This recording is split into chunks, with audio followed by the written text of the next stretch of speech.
비탁팬의 좌우불문 트럼프발 관세 때문에 요즘 되게 시끄럽습니다. 그래서 오늘 관세의 현황을 좀 알아보기로 했습니다. 지난 이틀 전이었죠. 9일에 미국 시간에 0시에 뭐 90일 유예했다라는 이야기가 있었고 또 오늘 그 사이에 준비하는 사이에 보니까는 90일 이후와 상관없이 중국 관세 같은 경우는 엄청 뛰었다는 이야기까지 있더라고요. 135%까지 늘어났기 때문에 네. 이제 그게 오늘 그러니까 지난 미국 증시와 오늘 한국 증시를 네. 망가뜨렸던 아주 큰 원인이 되는 거죠. 이렇게 시시각각 변하는데 진짜로 뭐랄까요. 저희 종이신문은 매일 오보를 하고 있어요 지금.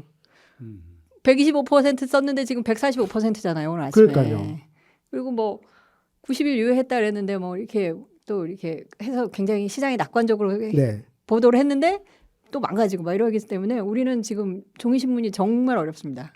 근데 제가 궁금해요. 이런 상황에서 이렇게 시시각각 변하는데 그래도 읽어내려고 노력해야 되겠죠? 이 상황이 어떤지를? 그 상황을 계속 따라가야지 네. 최종적으로 어떤 스텝 바이 스텝으로 나타나는 이 변화를 잡아낼 수가 있어요. 안 그러면 이걸 안 보고 있다가 어느 날 갑자기 이게 어떻게 된 거야 이렇게 하면은 정책을 짜거나 이렇게 어려울 거라고 그렇죠. 봅니다. 그래서 두 분 모셨어요. 네.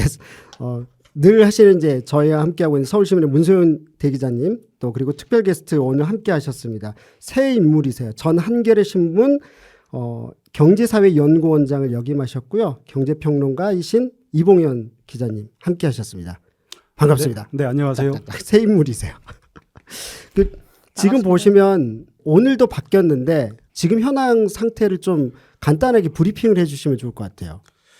네, 뭐 이게 굉장히 하루 지나면 뭐 관세율이 달라지고 정책이 달라진 그러고 이제 금융시장도 널뛰기를 하고 있어서 사실 이걸 제대로 이제 따라잡기도 힘든 상황입니다. 어제 125%라고 트럼프 대통령이 자신의 트루스 소셜 SNS에다 올렸는데 백악관에서 갑자기 145%였다라는 얘기가 나와서 미국 금융시장이 좀 들썩였죠. 네, 우리나라도 그랬고. 근데 사실 125%인지 145%인지는 이제 별로 중요하지 않대요. 중요하지도 않고. 근데 원래 145%였다고 그래요. 근데 사람들이 기존에 부과됐던 중국에 대한 그 관세를 빼놓고 얘기하다 보니까 125%였는데 원래 145%였다는 얘기도 있어서 어떤 것이 맞는지 헷갈리고 있고 그다음에 그것도 중요하지 않은데 우선 지난 2일이었죠. 4월 2일 날 상호관세 부과를 트럼프 대통령이 발표했는데 그날부터 이제 시간 순서대로 쭉 정리를 해보는 게 필요할 것 같아요. 네. 그날 트럼프 대통령이 직접 백악관 뒷마당에서 직접 사람들을 모아놓고 이제 상호관세를 부과를 발표했지 않습니까? 그런데 이 상호관세 부과의 내용이 예상보다 좀 셌어요. 예, 네, 그래서 우리는 뭐 25%가 이제 부과됐는데 중국은 54%, 그다음에 뭐 베트남은 47%, 그다음에 타이 36%, 인도 27%, 일본 24% 이런 식으로 생각했던 것보다 굉장히 셌어요. 그동안 미국에 대한 그 관세는 평균적으로 2%가 안 됐습니다. 근데 갑자기 10배 이상 이렇게 뛴다니까 세계 경제가 이제 경기를 일으킬 수밖에 없었죠. 그 결과로 나타나는 게 이제 미국 금융시장, 그 뒤로 이어지는 아시아 금융시장, 유럽 금융시장이 털썩 주저앉았지 않습니까? 그날 폭락을 했죠.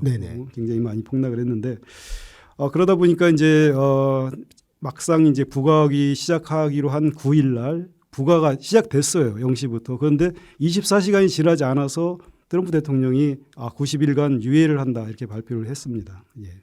90일간만. 네, 90일간만 하는데 그래도 갑자기 증시는 오르잖아요. 그러니까 유예를 하니까 이제 그 사이에 협상을 통해서 지금 뭔가 할 부과했던 상호 관세가 조정이 될 거라는 이제 기대가 있었던 거죠. 그러나 이제 중국의 145%의 상호 관세가 부과된 게 확인이 되자마자 주저앉아 버린 거죠. 나스닥과 S&P나 뭐 다우지수가요. 이런 이유가 있을 거 아니에요. 그러면 왜 이럴까요? 이게 이제 90일간 유예됐지만 이런 관세 정책이 완전히 철회될 거라고 보는 뭐 금융시장의 예상은 없습니다. 사실 트럼프가 이 관세 정책을 들고 나온 거는 미국 경제의 구조적인 문제, 세계 경제의 구조적인 문제 속에서 더 이상 미국이 견딜 수 없기 때문에 그렇게 들고 나온 측면이 강하거든요. 그게 뭐냐면은 미국에 두 개의 적자가 있습니다. 쌍둥이 적자라고 하죠. 재정 적자, 그다음에 무역 적자. 무역 적자는 작년에 9천억 달러였었습니다. 그리고 미국 정부가 지고 있는 연방 정부의 재정 적자, 부채의 규모는 35조 4천억 달러라고 그래요. 이걸 우리 돈으로 하면 가늠이 안 된다. 35조. 예, 가늠이 안 되는 그 네. 돈이죠. 이에 따른 그 1년간의 국채 이자만 네. 해도 1조 1,300억 달러 정도 그게 이제 된다고 합니다. 미국의 국방비를 넘어서는 그러니까 1조 3,500억 원이 아니라 달러. 예, 달러라는 거예요. 달러인데 그 이자 비용이 네. 미국의 지금 국방비를 넘어서고 있다고 하는 거예요. 천조 국가라고 불리는. 예. 그래서 미국의 아, 국방비는 좀 다른 약 얘기인데. 8,500억. 천조 원의 예, 정도 천조국이죠. 규모. 네네. 미국이. 미국 국방비가 약 1년에 8,500억 달러 정도 됩니다. 그게 사실은 2등부터 10등까지를 다 국방비를 더해도 안 미국이 되죠. 더 많아요. 그런데 1년 이자는 국채 이자가 1조 1,300억 더 많네요. 달러가 된다는 건데 미국으로서는 이제 이게 지속 가능하지 않다고 보고 있는 거고 그 문제를 해결하기 위해서 이제 들고 나오는 것이 미국 그 제조업의 부활, 뭐 미국이 다시 이제 경제적으로 세계의 중심이 돼야 되겠다 네. 하는 거고 그게 이제 트럼프의 슬로건으로 나타나는 것이 미국 우선주의, 아메리칸 퍼스트, 그 다음에 마가이죠. 미국을 다시 위대하게 이게 이제 트럼프의 핵심 정책이 관세입니다. 예. 그래서 이걸 통해 가지고 그 무역 적자, 막대한 네. 무역 적자를 해소하고 그 다음에 그 미국은 그동안 제조업은 다 밖으로 내보내고 금융으로 먹고 사는 나라, 서비스로 먹고 사는 나라 아니었습니까? 근데 이제 그러다 보니까 이제 러스트 벨트라고 불리는 그 공업지대가 다 이제 쇠락하고 거기에 있던 백인들이 아우성을 치고 선거에서 이렇게 반발을 하면서 트럼프를 만들었지 않습니까? 네. 그래서 이제 미국 제조업을 다시 부활시키고 다시 밖으로 나갔던 제조업을 다 끌고 와야 되겠다. 그 다음에 이제 불공정 무역 관행들이 이제 많다. 중국뿐 아니라 여러 나라들 그런 것들을 시정하는 그 고리로서 관세를 들고 나온 겁니다. 그럼 지금 말씀해 주셨는데 그러면 이 배경은 알겠어요. 그럼 이게 실제로 1기하고 2기 때하고 좀 비교해서 좀 이야기를 해 주시면 어떨까요? 이분이 어떤 생각이 있는 건지 그냥 네. 쇼맨십으로 하는 건지. 1기 때는 이제 트럼프가 그래도 조금 뭘 모르니까 처음 대통령으로 하고 해가지고 좀 조심했던 측면이 있습니다. 그래가지고 뭘 해도 이렇게 과감하게 못하고 조금 뒤로 빠지고 뭐 이랬던 측면이 있고 1기 때도 관세를 가지고 중국을 때렸어요. 그렇죠. 그때는 이제 네. 무역 전쟁이라고 얘기했죠. 그렇죠. 네. 무역 전쟁 그리고 중국에 대한 견제가 우선이었고. 근데 그렇지만, 당시에는 우리가 네. 그걸 하는 게 지정학적 이유 때문에 그 일을 버리고 있다고 생각했었던 거지.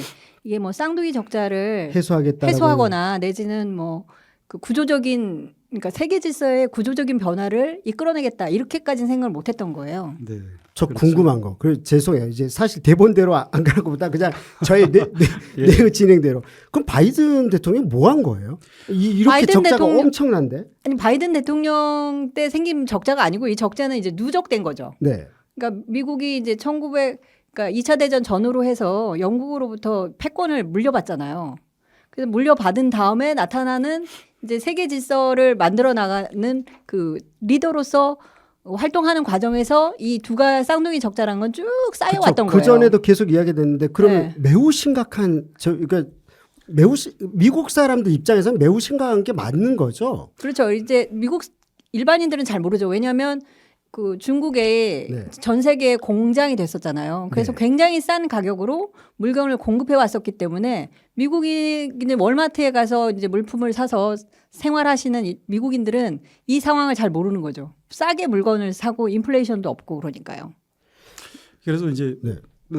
바이든 대통령은 그냥 4년 동안 뭐 했느냐. 근데 트럼프랑 바이든이랑 기본적으로 문제의식은 저는 같다고 똑같아요. 생각합니다. 그- 근데 그쵸. 이제 방법이 다른 거예요. 네. 트럼프는 이렇게 좀 관세를 통해서 뭐랄까 좀 규제나 이런 것도 좀 약간 강압적인 방법으로 미국의 제조업을 되찾아 오려고 하는 건데 바이든은 그걸 조금 동맹을 규합해가지고 중국을 이렇게 포위하면서 인센티브를 준 거지 않습니까? 네네. 뭐 이렇게 보조금. 반도체법 이런 거 그쵸. 해가지고 보조금을 보조금. 만들어가지고 그래서 삼성전자나 그 현대자동차가 미국에 투자를 하면 보조금을 주고 네.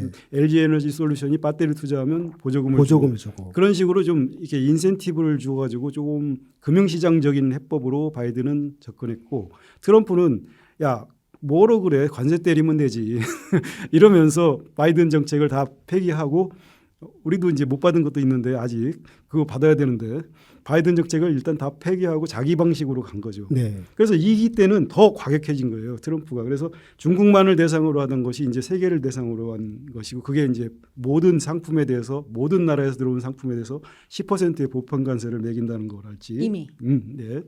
그다음에 이제 뭐 관세의 목적도 특정 무역 관행을 개선한다, 무역 수지를 개선한다 이런 거에서 더 나가서 이제 네. 미국의 어떤 산업 기반을 재구축한다. 그다음에 세계적 경제의 질서를 재건한다. 이렇게까지 목적을 확대했고 그다음에 중국에 대해서도 좀 더 강경해졌어요. 그래도 이제 그 일기 때는 무역 이런 협상 통해 가지고 합의를 이끌어내려고 했고 20년에 실제 합의를 했어요. 네. 예. 그런데 이제는 그게 아니고 굴복시키겠다.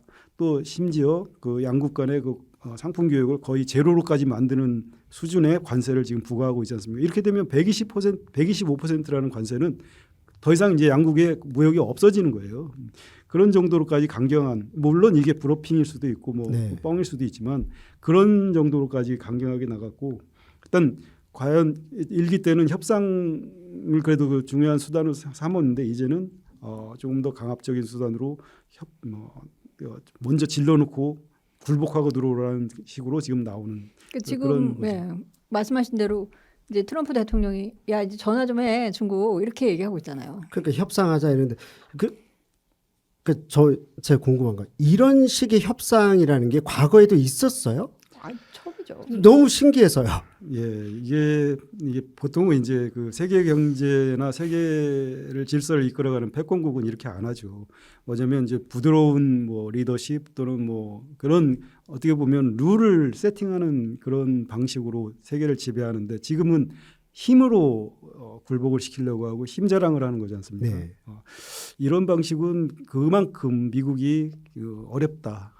지금 그리고 중국의 부상에 따라서 패권국의 지위가 굉장히 흔들린다. 그리고 내부적으로도 굉장히 그 두 개의 쌍둥이 적자랄지 구조적인 문제 때문에 어렵다는 걸 또 반증하는 그런 것일 수도 있는 거죠.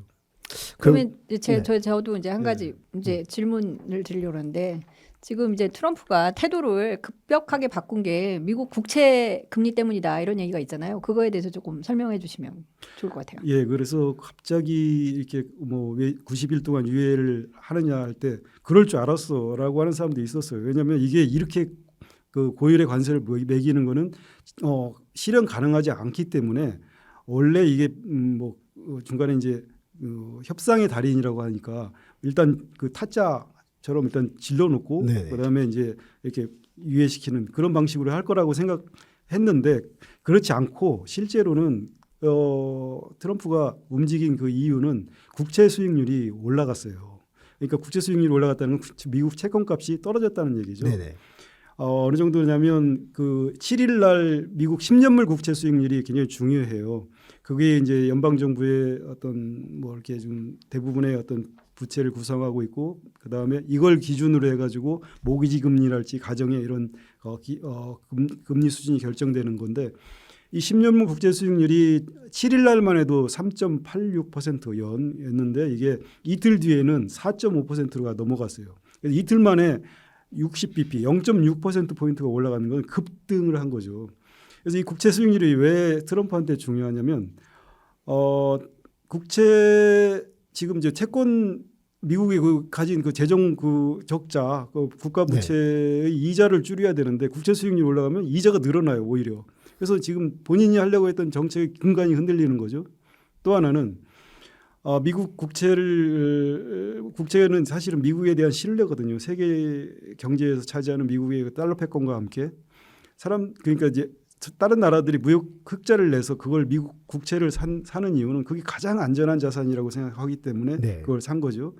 그런데 그걸 내다 판다는 거는 미국 경제 이제 끝났고 미국의 리더십이 끝났다는 시그널을 주기 때문에 미국으로서는 그런 상황을 원치는 않는 거예요. 그리고 미국 국채가 흔들리면 달러가 이제 흔들리고 달러가 약세로 가요. 달러가 약세로 가면 더 많은 그 국채를 투매할 요인이 생겨요. 왜냐하면 들고 있는 달러 달러 국채가 약세니까. 네. 그래서 이거 잘못 관리했다가는 감당 못하겠다고 생각해서 트럼프가 한 발을 뺀 걸로 이렇게 판단이 되고 있습니다. 예. 근데 지금 뭐 미국 국채를 그러니까 지금 이자가 올라간 게 이제 누군가가 지금 국채를 팔았다고 지금 판단하고 있는 거거든요. 그래서 일부에서는 특정 나라에서 팔았다고 특정 얘기도 나라 하고 중국이다 뭐 네, 이런 일본도 건가요? 얘기가 나오고 있어요. 일본도. 그리고 또 뭐 지금 그런데 실체는 지금 확인된 건 아니에요. 그래서 지금 다른 루머도 있어요. 이제 그 이봉현 선배가 다시 설명해 네네. 주실 거라고. 음모론으로 얘기를 하면 이제 중국이 그 7,600억 달러 정도의 그 미국 국채를 갖고 있으니까 그 중에 일부를 조금 던졌다. 그래가지고 이제 국채 시장에 조금 신호를 줬다 이런 시각도 있어요. 사실 음모론은 그럴 듯하지만 확인은 안 되지 않습니까? 근데 그런 얘기는 이게 확인된 게 아니었어요? 아니에요. 확인된 거 아니에요. 그리고 지금 보면 미국과의 관계가 나빠지면 중국이 미국 국채를 던져서 미국을 흔들 것이다라는 얘기는 이 음모론은 오래 전부터 나오던 거예요. 2010년부터 쭉 꾸준히 나오는 얘기예요. 예, 그래서 그 음모론 말고 조금 더 설득력 있는 설명은 네.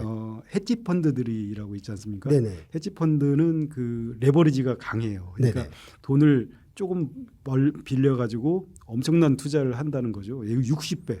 그러니까 만 원을 빌렸으면 60만 원을 투자를 하는 거예요. 그만큼 요 마진 그 폭이 견딜 수 있는 마진 폭이 적은 거예요. 예를 들어 조금만 손해를 놔도 원금 손상 위험 때문에 마진콜이라고 해가지고 원금을 채워넣으라는 요청을 받는 거예요.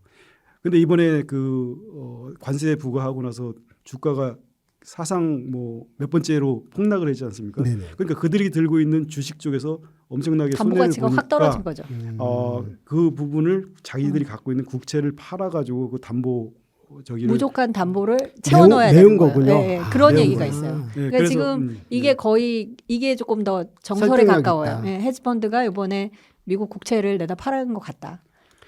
그럼 제가 그 중국에서 이런 것 같다라는 건 그냥 설이었던 거군요. 확인된 건 네, 아니었던 확인되지 거군요. 확인되진 네. 않았어요. 그리고 중국이 지금 미국하고 협상하기 전에 네. 이 국채를 굳이 내다 그 팔면 카드를?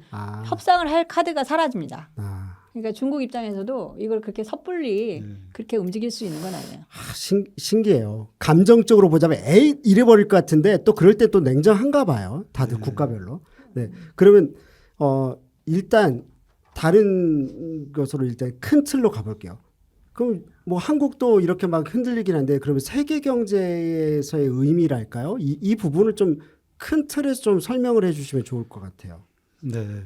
그러니까 이제 아까 제가 그 트럼프가 세계 경제의 구조를 그 바꾸려고 한다, 네. 흔들려고 한다 이렇게 말씀을 드렸는데 2차 세계 대전을 승리로 이끌고 미국은 이제 세계의 어떤 패권국이 됐지 않습니까? 그 당시에 미국이 GDP가 세계 GDP의 세계 생산의 60%까지 간 적도 있었어요. 미국이 사실은 세계 경제의 대부분을 차지하고 있던 나라였죠.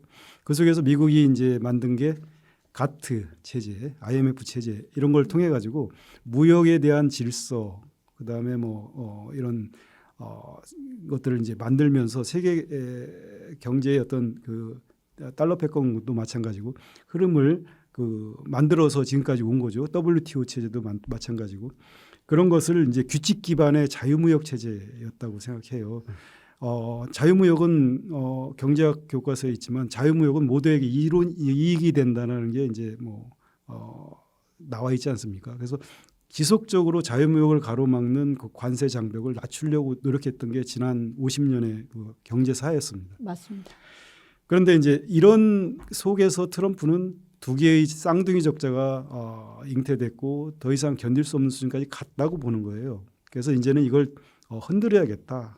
이런 그 규칙 기반의 자유무역 체제는 미국한테 손해고 이걸 통해서 심지어 동맹이 우리를 뒤통수를 쳤다. 뒤통수를 쳤고 갉아먹었다. 이런 표현까지 하면서 이제 하고 있는 거죠. 그래서 자신이 생각하는 그 무역 방식은 자유무역이 아니라 공정무역, 즉 공정하게 서로 상호 관세를 매기고 관세 수준을 동등하게 하는 그런 방식이 자기는 더 공정하다고 생각해서 하는 거고 결국은 이제 2차 대전 이후 전 세계를 끌고 왔던 그런 그 가트 체제, WTO 체제 이런 것들은 이제 저 역사의 뒤안길로 갔다 돌아오지 않는다고 얘기를 하지 않습니까? 아, 그 정도예요? 네. 그거 쉽죠. 그럼요. 그리고 이제 WTO나 이런 그 자유무역 그 협정이나 이런 게 이제 활발하게 되는 그 또 정치적 배경이라는 게 정치 군사적 배경이라는 게 있잖아요.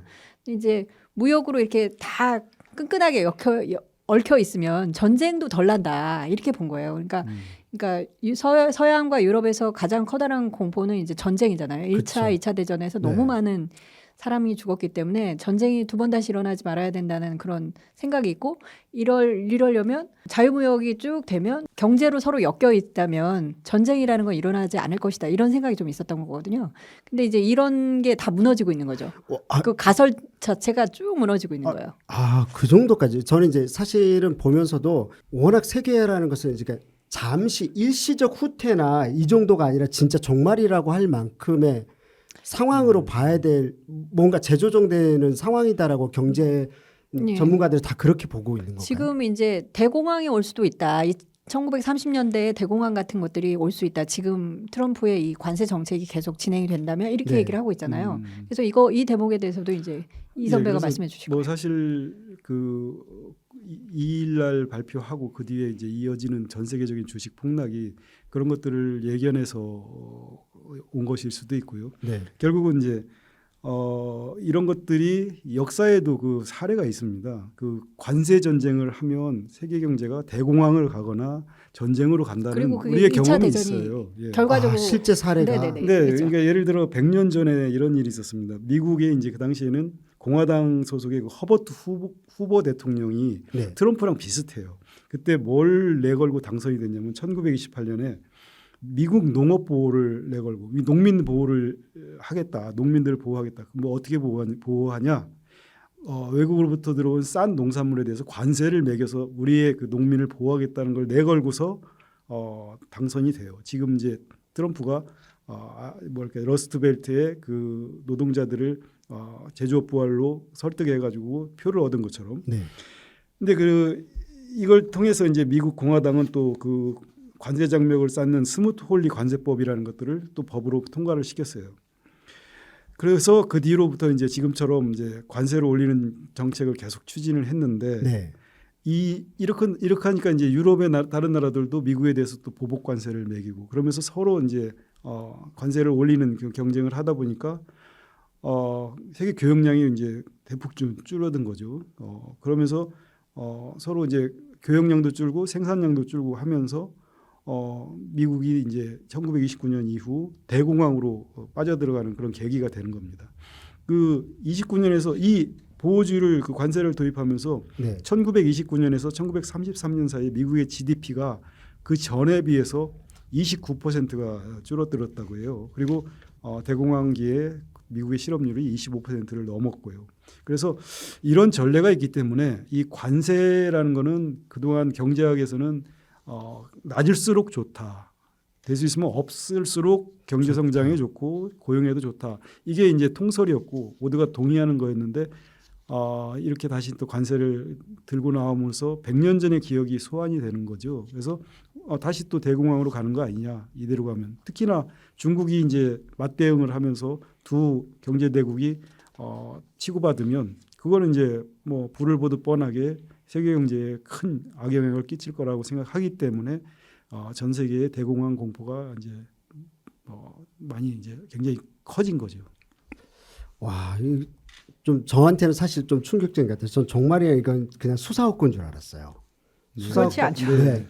그 정도 수준을 넘어서는 거고요. 그러면 와 교과서에서 늘 배웠던 WTO, 가트, IMF 세계화 세계화 이제 와. 정말이에요. 세계화의 정말.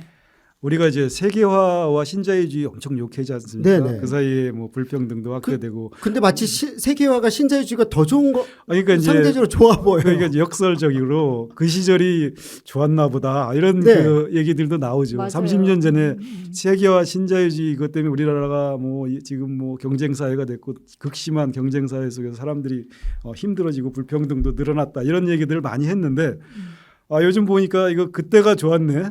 이런 네. 얘기가 나오는 거죠. 뭐 외국 학자들 중에서도 신자유주의 굉장히 비판했었던 분들이 야 그래도 이렇게 가면 안 돼 이런 얘기 하고 있어요.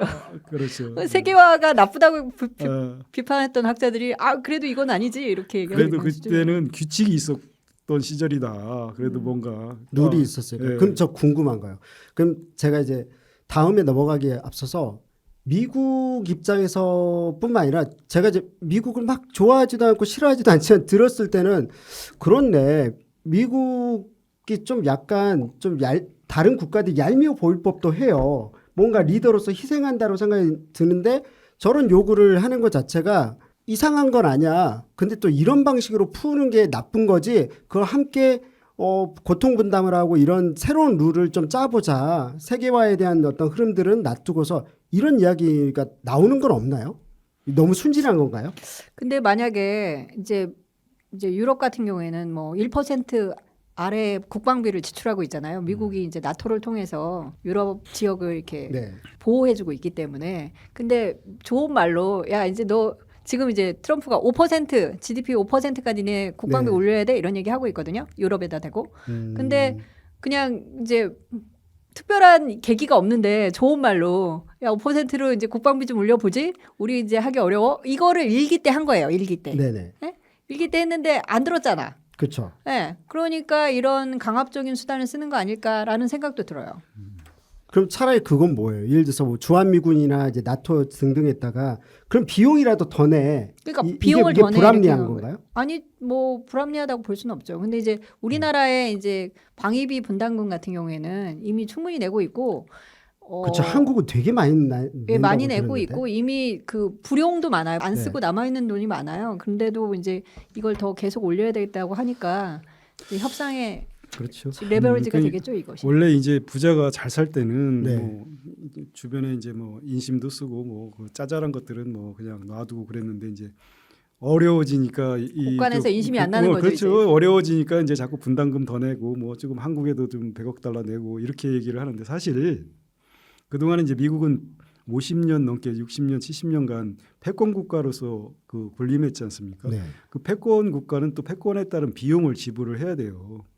그게 뭐냐면 그렇게 자기들이 미국의 그 강력한 내수를 통해서 소비를 엄청나게 해주면서 수입을 한 거예요. 각국의 그 상품들을 수입을 막 하고 하다 보니까 또 자기네 제조업은 또 딴 나라로 이전을 하고 비용이 싼 쪽으로 하다 보니까 무역 적자가 불가피하게 발생을 했고 재정 적자도 같이 발생을 했고 그걸 이제 외국에 들어오는 국채 그 수요로 이제 커버를 하는 그런 시스템으로 이제 지내왔어요. 그게 어쩌면은 패권국이 이 세계를 지배해온 방식이고 미국이 비용을 지불했던 건데 견딜 수 없으니까 이제 와서 조금씩 더 이제 돈 더 내라 뭐 이렇게 하는 건데 뭐 그런 정도야 이제 사실은 그 유럽도 그렇고 동맹이라면 어쩔 수 없이 이제 들어줄 수밖에 없을 텐데 그걸로 해결이 될까라는 생각이 그래요. 들고 그럼 트럼프가 이렇게 해요. 근데 임기는 고작 4년이잖아요. 재임도 안 될 텐데 진짜 할 수 있을까요? 된다고 봐야 돼요. 왜 이러시는지 모르겠어요. 이제 지금 이제 우리가 얘기하는 건 이제 중간 선거가 내년 11월에 있기 때문에 내년 중간 선거를 위해서는 뭐 이런 정책을 펴는 게 불가피하다라고 생각을 하는데 그럼 중간 선거가 끝나면은 이런 정책을 포기할 거냐? 뭐 또 그것도 아니라고 보는 거죠. 아무튼 이 방향으로 계속 가긴 할 거고 그 다음에 이제 이게 뭐 미국의 국민들에게 조금 먹힌다면 뭐 트럼프 대통령의 후계자가 나타나서 이 정책을 이어받아서 또 진행할 수 있는 거죠. 그래서 중간 선거까지 이제 성과를 내려고 아마 노력을 할 거예요. 중간 선거에서 지면 이제 동력을 상실할 거니까. 그런데 회의적인 반응도 많아요. 지금같이 엄청 이렇게 많죠. 고율의 관세를 부과하는 게 지속 가능하냐, 실제 실현 가능하냐라는 그 회의적인 시각도 많은데 우선 고율의 관세를 부과하면 미국 물가가 올라요. 소비자 물가가 그만큼 정가를 하니까 네. 가격에다. 그러면 그 가격 미국 소비자들이 그만한 또 지출을 해야 되고 수입이 실질 수입이 줄어드는 거죠. 그렇게 되면 또 경기가 또 침체할 거고 그렇게 양날의 칼이기도 하고 네. 또 하나는 예를 들어 뭐 또 주식 시장이 그걸 예상을 해서 이게 폭락을 한다든지 그런 것도 있고 채권 금리가 금융시장이 이렇게 그렇게 네. 부정적으로 반응할 가능성도 많고 그래서 폴 크루먼 같은 그 교수 있잖아요. 노벨상 네. 수상자는 이건 진짜 경제학 어디에도 없는 난장판 정책이다. 트럼프가 완전히 미쳐버린 것 같다. 이런 식으로 얘기를 해요. 그래서 그 예일대에서 분석한 것 따르면 이런 정책을 쓰면 미국 물가가 1.3% 오르고 가구당 2,100달러의 손실이 불가피하다. 이런 그 분석도 있어요. 결국 GDP도 장기적으로 0.4% 줄어들어. 그러니까 성장도 안 돼, 물가도 올라, 그다음에 가계 수입도 줄어. 이런 정책을 가지고 끌고 갈 수 있을까 하는 회의감이 있고요. 그러니까 또 금융시장에서도 공화당 그 억만장자들이 뭐 이번에 일론 머스크도 지금 약간 그러니까 돌아선 머스크도 거고요. 네. 그다음에 공화당 주요 이제 지지자들이 그 월가의 그 백만장자들 아닙니까? 네. 지금 막 뭐 베센트 재무장관한테 맨날 전화한다는 거 아닙니까? 뭐 알려라 지금 네가 말도 안 되는 거다 이거는 그런 식으로 이제 막 그 공화당 내에서도 의견 불일치가 커지고 마치 또 뭐 무슨 권력투쟁처럼 지금 진행되고 있고요. 그 다음에 또 하나는 얼마 전부터 이제 전국적으로 지금 미국에서 전역에서 시위가 핸드오프. 벌어지고 있죠. 네, 핸드오프 신도 네. 시위 손 떼라 그런 시위가 막 벌어져서 들불처럼 번져갈 가능성도 있고 그래서 이제 시장은 이렇게 보고 있었는데 9일날 상호관세를 90일 유예한 거에 대해서 트럼프가 쫄았구나 움찔했구나 이런 그 헤드라인이 많았어요. 그날 그 신문에 트럼프가 움찔했다 쭉 쫄았다 그런 얘기를 하고 등을 이미 보였다 상대한테 이런 비판이 나오는데 뭐 여기 이제 그 뉴욕타임즈의 칼럼니스트 토마스 프리드만이 그 나는 압력을 견딜 수 없다는 신호를 세계에 보냈다 이렇게 썼어요. 그리고 트럼프가 쓴 거래의 기술에 빗대가지고 이걸 책으로 말하면 그 비명의 기술이었다. 9일 상호관세 유예한 게 이런 얘기도 있었고 그래서 그런 상태 속에서 지속 가능할까에 대한 회의감이 굉장히 크고 또 하나는 이게 제대로 실행이 된다 하더라도 트럼프가 시도한 대로 미국의 제조업이 부활을 할 것인가? 그건 뭐 예. 전문가들이 그러니까 그런 사례가 없다고 해요. 이미 제조업이 벌써 30년 전에 나갔거든요. 근데 그렇죠. 이거 오래 걸리는 거 아니에요? 아니, 공장도 세우고 사람 훈련시키고 뭐 하다 그러니까 보면 제조업은 근면한 노동자가 필요해요. 네. 근데 그건 숙련되어 있고 또 암묵지라고 그래서 이게 전달되는 정보 전달 체계가 노동자들 사이에서도 존재해야 되거든요. 네네. 근데 그런 게 존재하지 않는데 이 가능하겠냐 이런 얘기가 상당히 있죠. 미국에 이제 제조업 투자를 하면 네. 그 관세 정도 20-30%의 그 이익을 볼 수 있겠죠. 그것도 싸지는 효과. 그런데 그 안에 있는 인건비, 뭐 생산비, 물류비 이런 거 다 더하면 30%가 넘는다는 거예요. 그리고 그 그런 생태계를 것도 구축하는 데는 장구한 시간이 걸리고 그러니까 관세만으로 제조업이 부활할 수 있을 거라는 거는 굉장히 오래 걸리거나 불가능한 정책이라는 거죠. 그러면- 제가 네. 96년에 미국에 이제 동생이 유학을 갔을 때 96년에 이제 미국에 가서 월마트에 갔을 때 그때 이제 무슨 얘기를 들었었냐면 여기 메이드 인 USA를 라고 되어 있는 물건을 찾는 거는 보물찾기 하는 것보다 더 힘들다 이런 얘기 있었어요. 이미 그 당시에. 그러니까 굉장히 오래된 거예요. 그 30년 넘은 30년 예, 전이네요. 1996년에 미국에 가서 그런 상황이었는데 그러니까 메이드 인 USA 그러니까 미국에 왔으니까 사실 이제 뭐 선물 같은 거 사가려면 메이드 인 USA를 사가서 이게 나눠줘야 되는데 살려고 보면은 다 메이드 인 차이나였던 거예요. 이미 그 무렵에 2000년대에는 명실공히 중국이 전 세계의 공장이었잖아요. 그러니까 그렇죠. 전 세계 공장으로 등극하기 전에도 이미 차이나에서 중국에서 수많은 물품을 만들어서 미국에 납품하고 있었던 거죠. 그래서 보실 때는 트럼프가 이걸 임기 내에 그래도 할 수 있을 거라고 보세요? 어떠세요? 그냥 단언적으로 그냥 해본다면 만일 이게 되게 어려운 질문이긴 하지만 네. 미국이 가진 그 문제를 생각하면 어떤 식으로든 해결을 해야 되기 때문에 그 트럼프를 잇는 대통령도 어떤 방식이든 노력을 할 거예요. 네. 하지만 지금 트럼프가 들고 나오는 고율의 관세 방식으로는 저는 실패할 가능성이 크다고 생각합니다. 이미 그 많은 그 월가의 그 전문가들이나 그 학계 이런 쪽에서 지금 있는 방식으로도 방식마저 재구축해야 된다 이런 얘기가 벌써 나오고 있거든요. 그래서 이게 이제 역설적으로 중국을 견제하는 목적도 있는데 잘못하면 이게 이제 중국의 입지만 더 강화시켜줄 가능성도 있습니다. 왜냐하면 이렇게 나가면서 동맹도 없이 이런 네. 식으로 지금 유럽과 우리를 그 똑같은 취급을 하면서 고립주의적인 방식을 지금 쓰고 있지 않습니까? 그렇게 되면 어떻게 세계가 어디를 바라보겠습니까? 미국은 저렇게 하고 있으니까 이제 중국의 어떤 뭐랄까 생산망 또는 뭐 이런 속에서 네. 편입이 돼서 중국은 그 과정에서 지금 생산 체제를 더 아우르는 그런 방식으로 포용해 나가려고 할 거고 실제로도 포용적으로 하는 느낌이 그렇게 있던데요. 하는 거예요. 예.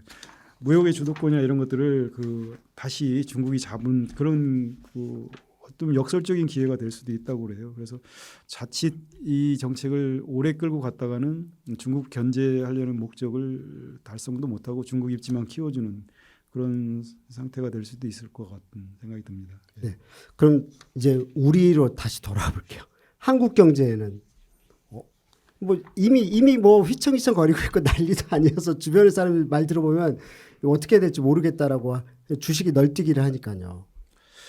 그래서 지금 이제 뭐 대통령 탄핵이 되고 리더십 공백 상태라 해서 그런지 몰라도 이게 외부에서 오는 핵폭탄 같은 충격인데 거기에 대한 우리 사회의 이 준비나 얘기가 그렇게 심각하게 나오는 것 같지는 않아요. 뭔가 큰일 났다 이런 얘기만 나오지 네. 과거 외환위기나 금융위기 수준에서 사회가 경각심을 가지고 대응했던 그런 만큼의 대응과 준비를 하고 있는 것 같지는 않습니다. 어쩌면 리더십 공백에 따른 그런데 것일 수도 이제 있는데 오히려 지금은 빠르게 대처할수록 더 위기가 올 수 있다. 그래서 우리가 차라리 이렇게 시간을 버는 게 조금 더 낫다. 그러니까 신속하게 움직이는 게 오히려 또 이익이 되지 않을 수 있다. 이렇게 얘기도 해요. 왜냐하면 베트남 같은 경우에서는 이게 엄청난 고율의 상호 관세를 두드려 맞았는데 얘네가 먼저 나가서 뭐 이렇게 우리 이거 해줄게 저거 해줄게 이렇게 얘기하고 하다가 지금 90일 유예가 돼버렸잖아요. 그래서 약간 특정 국가들이 이제 바보가 된 거 아니냐 뭐 이런 얘기도 있더라고요. 그래서 천천히 준비해서 차근차근 하자. 일본이 지금 그런 태도를 지금 취하고 있다고 하거든요.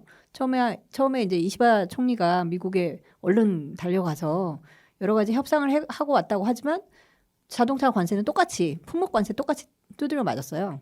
그런 걸 보면 이제 뭘 같이 이제 연대를 조금 할 필요가 있고 그 다음에 천천히 할 필요도 있다. 너무 서두르면 세팅이 지금 안 돼 있는 거죠. 룰이 사라져 있는 상태에서 룰을 만들기 전에 막 뛰다 보면 오히려 손해를 볼 수 있다. 이렇게 전문가들이 얘기하는 측면도 있는 것 같아요. 예, 대응 방법 측면에서는 그게 맞을 겁니다. 근데 이제 이게 갖는 심각성 측면에서는 우리 사회가 굉장히 심각하게 생각을 해야 돼요. 왜냐하면 우리가 60년대 이래 수출로 경제 성장을 해왔고 지금도 이제 수출로 먹고 사는 나라라고 하지 않습니까?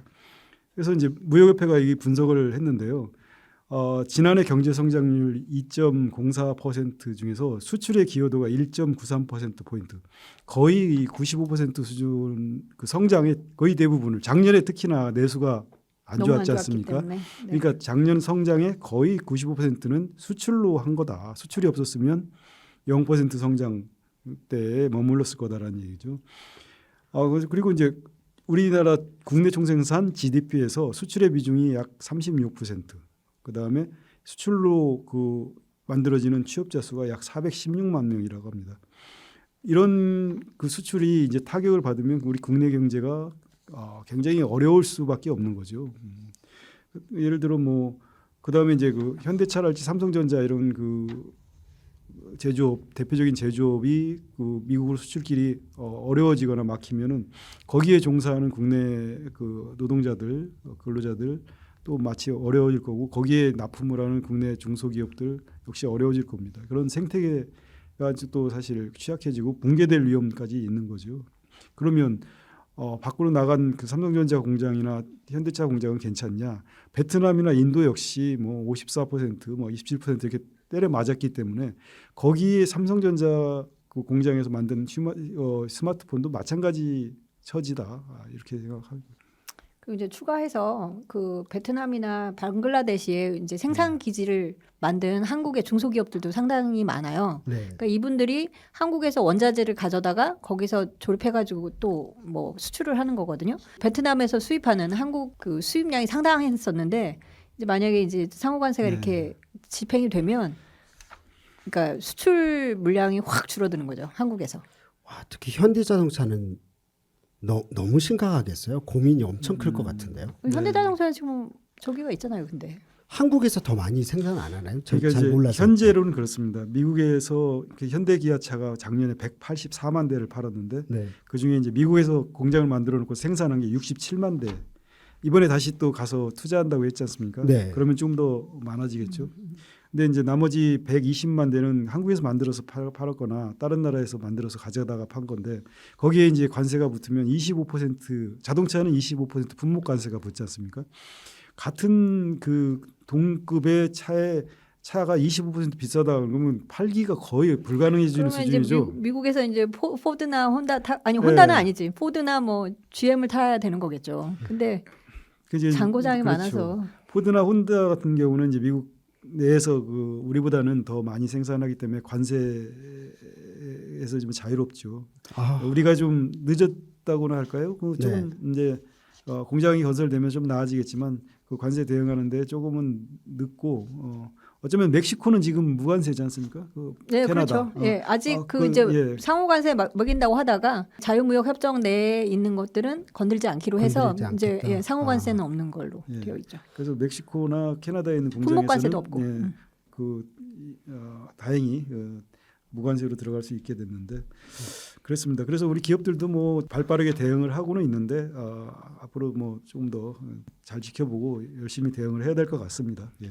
그래서 기업하고 정부하고 좀 뭐랄까 TF를 만들어서 좀 더 밀도 있는 대담이나 이런 거를 하면서 이제 미국과 어떻게 할 건가 이런 걸 좀 더 심도 있게 했으면 좋겠다 이런 바람이 있습니다. 일단 빨리 리더가 2달 그러니까 이제 90일 아, 유예됐는데 그러니까 이제 우리 그 새 대통령은 앞으로 50일 뒤에 이제 뽑히지 않습니까? 근데 이제 한덕수 대통령 대행 체제에서 이거를 대응하다가 실수할 가능성들에 대한 우려들이 상당히 있잖아요. 그래서 저는 좀 신중하게 새 정부에 좀 누가 되더라도 새 정부에 좀 부담이 되지 않는 방향으로 60일 동안 좀 그러니까 대선 전까지 좀 관리가 좀 되고 그다음에 새 정부가 들어서면 이제 다시 이제 그 30일 안에 문제를 해결할 수 있는 그런 체제가 좀 만들어졌으면 좋겠다 이렇게 생각하고 있어요. 뭐 아주 짧게 그냥 내수 시장은 정말 힘든 것 같거든요. 그 내수 시장은 어떻게 충격파가 지금 당장은 충격파는 없겠죠. 보통 보면 이런 게 발생하고 나면 뭐 6개월 뭐 1년 뒤에 시장이 우리는 이미 반응된다. 내수가 12월 어차피 3일 날 엉망이라서. 12월 3일 날부터 네. 엉망이 엉망이 되어 돼서. 있어요. 이미 뭐 기업들이 그 위축되고 그다음에 투자를 줄이고 그다음에 그 소비를 줄이면서 한층 더 내수는 위축될 겁니다.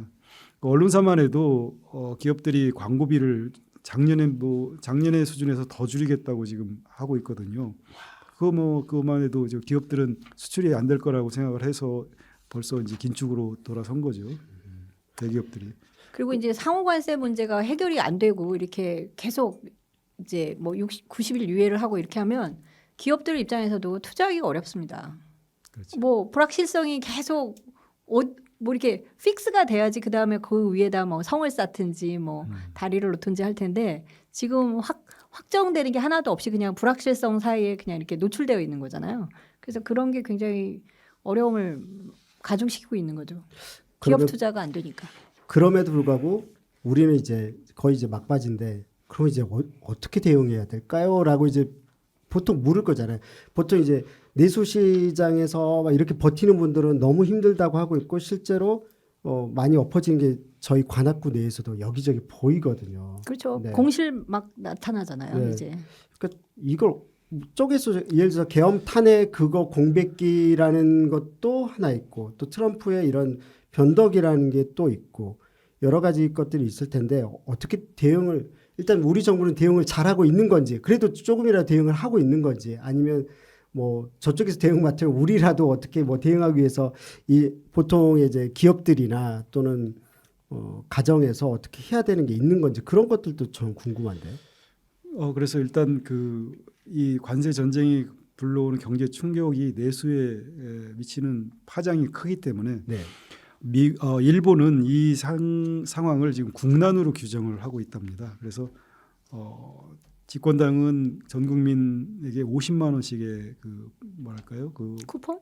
보조금을 지불하는 걸로 맞다. 생각을 지금 이제 계획을 짜고 있고, 근데 이제 네. 열린여당인 공명당은 이걸 반대하고 있대요. 100만 원씩 주자 이렇게 하고 있답니다. 더 주자. 네, 더 주자. 그만큼 일본은 이 사태를 굉장히 내수에 엄청난 충격을 미치는 국난으로 이제 규정을 하고 있다는 건데, 우리도 그 사이에 이제 추경 논의가 있지 않습니까? 내수가 워낙 안 좋으니까 이제 추경을 해야 된다 하고 어느 정도 이제 정치권에서 논의를 하니 있는데 10조니 30조니 막 이렇게 지금 논의가 이제 무성하지 않습니까? 그래서 최대 30조를 해야 된다는 얘기가 있고, 하지만 어느 정도 지금 10조 얘기 나오고 있는 거죠. 추경을 통해 가지고 재정이 적극적인 그 내수에서 부양 역할을 해야 된다는 게 공감대가 있고요. 그렇게 해서 우선은 응급처치를 해야 되고요. 또 하나는 이제 이렇게 이제 세계 경제의 구조가 바뀐 거를 기정사실로 보고 기업과 정부가 학계와 언론이 또 정치권과 머리를 맞대고 우리 경제를 어떻게 앞으로 끌고 가야 될지에 대한 논의와 합의를 해나가야 될 것 같아요. 단기적으로는 당장의 90일 유예된 속에서 어떻게 협상 전략을 마련해야 될 건지, 그다음에 이후의 산업 전략을 어떻게 세워야 되는 건지, 정부의 역할은 어떻게 해야 되는 건지, 이런 것들을 지금부터 치밀하게 계획을 세워서 해나가지 않으면 굉장히 우리나라 경제는 어려워질 가능성이 있습니다. 예. 끝 마무리로 이제 나왔는데 다음번에 또 상황을 보고서 또 읽어내야 되겠죠. 그럼요. 지금 상황. 이제 지금 네. 내일 오늘 우리 이렇게 방송했는데 내일 또 뭐가 또 나올지 다르겠죠. 몰라요. 그렇죠. 그러니까 오늘 자정 넘어서면서 이제 미국은 금요일이잖아요. 네. 그러면 이제 또 트럼프 대통령께서 무슨 얘기를 또 우리한테 던질지 모르죠. 네. 혹시 마지막으로 좀 더 덧붙이고 싶으신 말씀 있으면 해주시고 마무리를 해볼게요. 네, 이게 이제 저도 짧지 않은 그 인생에서 몇 번의 그 경제적인 변곡점을 겪었는데요. 하나가 97년 그 외환위기였고, 또 하나는 2008년 금융위기였고, 나라도 그랬지만 그 개인적으로도 그 당시에 제가 외국에 있을 때 환율이 올라가지고 제가 이제 등록금 같은 걸 마련하는데 굉장히 어려움이 있었고, 그런 몇 건의 그 경제적인 그 큰 변곡점이 있었고, 국민들이 그걸 어렵게 겪어냈는데, 이번 파장도 거기에 준하는 큰 그 파도인 것 같습니다. 그래서 이 파도를 우리가 슬기롭게 이겨내야 되는데, 그러기 위해서는 지금 같은 정치적인 리더십, 정치적인 합의 구조가 지금은 가능할까 하는 회의감이 있어요. 일단 너무 정파적인 그 갈림이 심해서 뭘 해도 합의가 안 되는 그런 정치거든요. 어떤 정책에 대해서도 일단 반대를 하거나, 네, 한쪽은. 그래서 합의가 안 되는 속에서 어떤 정치적인 리더십이 있을 수 있으며 국민적인 어떤 합의의 동력이 만들어질까 하는 거. 우리가 놓인 그 국난 앞에서 우리가 먼저 그런 그 정치적인 리더십을 만드는 그 과정들, 이런 것들을 먼저 좀 재건하고 복원하는 그런 노력도 좀 필요한 것 같습니다. 문수영 기자님. 저는 모르겠습니다. 이게 우리가 상상해보지 않았던 세상이 지금 펼쳐지고 있기 때문에 개인적으로 개별적으로 어떤 난국을 해결할 수 있는 방법은 지금은 없는 것 같아요. 그래서 그 공동체를 중심으로 놓고 가장 유익하고 좋은 것들을 찾아 나가는 그런 그 시간을 지금 갖지 않으면 개별적으로 도망갈 수가 없어요, 이제는. 그러니까 옛날에 외환위기 때는 미국으로 가거나 이렇게 해도 되는 거지만, 네. 그러니까 97년 외환위기, 그러니까 특정한 국가 아시아 일부에서 나타난 거니까 지금은 전체 구조가 뒤바뀌는 거잖아요. 그러니까 어디를 가서 나 혼자 잘 먹고 잘 살 수가 없어요. 그러니까 공동체 내부에서 이 문제를 해결하기 위해서 서로 노력해야 된다는 거예요. 부자들이 도망가서 어디 가서 뭘 할 수가 없어요, 이제. 일단 어쨌든 정부가 좀 적극적으로 좀 나섰으면 좋겠네요. 일본도 저렇게 국난이라고 규정하는데, 네, 이 규정조차 들어본 적이 없어요. 내수에 대한 부분들의 어려움들을 같이 해주는 게 좀 그건 필요하잖아요. 아까 말씀하신 대로 빨리 추경을, 네, 잡아가지고 집행을 해야 돼요. 그렇죠. 네. 네. 어쨌든 삐딱팬 좌우불문 이 트럼프 관세 부분에 대해서 현재까지 읽었고요. 매주마다 한번 이렇게 그 상황들을 보면서 읽고 또 다양한 어떤 정보들을 균형감 있는 또 정확한 정보 전달할 수 있도록 노력해 보겠습니다. 오늘 문세영 기자님 그리고 이봉영 경제평론가님 이렇게 함께했습니다. 고생하셨습니다. 감사합니다. 감사합니다. 감사합니다. 아 그러면 미국은 무역 적자를 해소할 만한 방법이 정말 없었나요? 그렇죠. 그 무역 적자는 원래 그 경제학에서는 무역 적자가 발생하면 그 내수를 줄이고 소비를 줄임으로써 그걸 해소해야 된다고 돼 있거든요. 그렇지만 미국은 그러지 않았고 그 계속 소비를 한 거죠. 근데 이제 원래 무역 적자가 발생하면 그 나라의 통화가 그 평가절하돼 가지고 환율이 오르는 겁니다. 그렇게 되면 수입 물가가 오르고 당연히 이제 소비가 줄고 그다음에 수입도 줄어들면서 무역 적자가 자동으로 해소가 해소되는 되죠. 건데 네. 미국은 약간 그 다른 측면이 있습니다. 미국은 달러가 기축통화지 않습니까? 그래서 무역 적자가 아무리 발생해도 미국 달러는 그렇게 약해지지 않아요. 오히려 경제가 위기 상황이 될수록 미국 달러는 강해지고 그렇죠. 그렇죠. 그래서 미국 달러가 강해진다는 얘기는 미국 소비자들이 싸게 수입품을 살 수 있다는 얘기입니다. 그러니까 해소가 또, 절대로 안 되죠. 예, 네. 수입해서 계속 쓰고. 그래서 우리가 이제 미국에 가면 이런다지 않습니까? 미국은 햄버거가 저 피자 한 판을 사서 한 2쪽 먹고 버리더라. 뭐 이런 얘기 많이 하지 않습니까? 미국은 아껴 쓰지 굉장히 않는 소비 절약이라는 거에 굉장히 익숙하지 않습니다. 그래서 그만큼 많은 것들을 소비를 하고 그러다 보니까 많은 소비를 통해서 그 무역 적자가 커지고 그러면서 이제 지금의 그 쌍둥이 적자가 발생한 거죠. 4월 2일 날 그 트럼프 대통령이 이제 상호 관세를 이렇게 내면서 뭐 중국, 뭐 한국, 뭐 독일 이런 나라들은 그 저기 소비를 억제하는 정책을 쓰고 있잖아 이런 얘기를 해요. 그래서 사실 그렇지 않은데 그래서 이제 그런 얘기를 하기 때문에 아무튼 본인들 나라에서 소비를 줄여서 이 그 달러를 뭐 약세를 만들고 그렇게 해서 무슨 내수에서의 문제를 그러니까 과소비를 줄이거나 이런 문제를 통해서 그 무역 적자를 해소했어야 되는데 그런 일을 좀 안 한 거죠. 그러니까 이런 거잖아요. 저희들 입장에서 저희는 그냥 평타를 치고 있는 건데 본인들이 과한 거잖아요. 과한 과소비하고 걸 있는 거죠. 줄여야 되는 건데 네. 이걸 안 하고 있는 거. 네. 좀 많이 그러니까 달러를 계속 찍어내는 그러니까 기축통화라는 게 달러를 계속 찍어내는 거잖아요. 뭐 리스크 관리를 덜 하는 거죠. 네. 혜택 받을 거 혜택 받으면서 하네. 뭐 얄밉네. 이럴 법도 분명히 할 지점일 것 같은데요. 근데 이제 그런 생각을 하면 트럼프 대통령이 지금 계속 주장하고 있는 게 달러를 약세를 만들어겠다 계속 얘기를 하는데 안 되잖아요. 이렇게 그 전 세계를 판을 흔들어대면 달러가 약세가 될 수가 없어요. 근데 그러니까 이제 경기가 아까 어려워지면 한 가지 그럴수록. 미국 국채 매도라는 게 있는 거죠. 아 그리고 나 이거 한 가지 얘기하는 거 까먹었는데 미국 국채가 그렇게 금리가 오르면 채권 가격이 떨어지거든요. 네. 그래서 우리 최상목 부총리께서 미국 30년 물에 투자를 해놓으셨는데 이번에 상당한 손해를 보셨을 거라고 아직도 많은 사람들이 안 추측을 하고 팔았을 있습니다.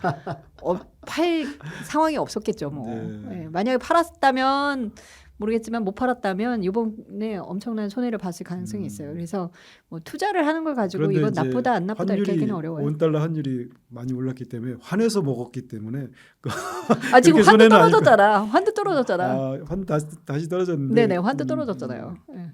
결국 어쨌든 이제 결론을 보자면 제일 좋은 방법 진짜 그런데요. 에너지도 그렇잖아요. 가장 빠른 방법은 에너지에 대한 재생에너지를 늘리는 것보다 가장 빠르고 효과적인 건 에너지를 절약하는 거잖아요. 그럼요. 미국에서 소비를 좀 더 줄이면서 하는 것들도 병행한다라면 본인들의 그런 부담들도 상대적으로 줄어들 수 있겠네요. 분명한 건.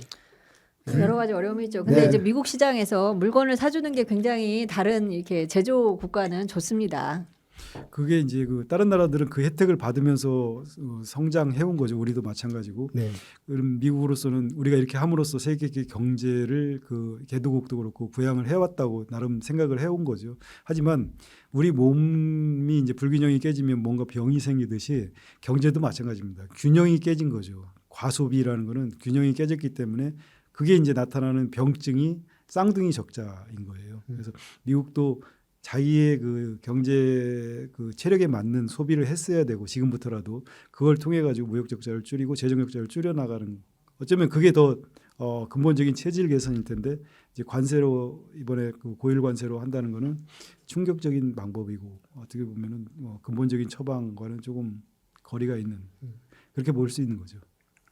와, 어렵네요. 어쨌든 현명하고 좀 상생하는 협상도 이루어지고 방금 말했었던 미국으로서도 체질도 개선하려는 노력들도 있고 이 모든 것들이 잘 이루어졌으면 하는 바람입니다.